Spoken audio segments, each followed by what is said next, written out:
Hello, my name is Ava. I'm an art enthusiast.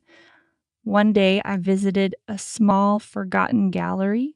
It was hidden in a side street of Paris.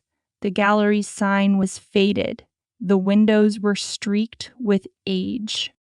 As I pushed the door open, a gentle bell tinkled. The gallery was a hidden gem. It was filled with stunning artworks.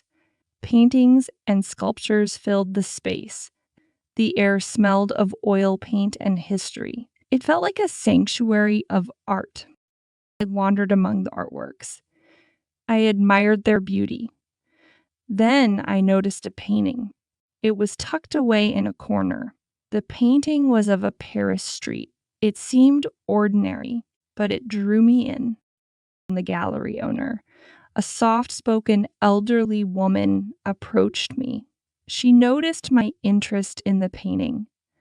She shared its story. The artist had a secret. The painting held a hidden message. Her voice was low and intriguing. Literally, I was captivated by the story. I felt connected to the artist. I decided to buy the painting. I knew it was more than just art. It was a piece of a hidden world. I left the gallery, the painting in my hands. I was eager to uncover its secret.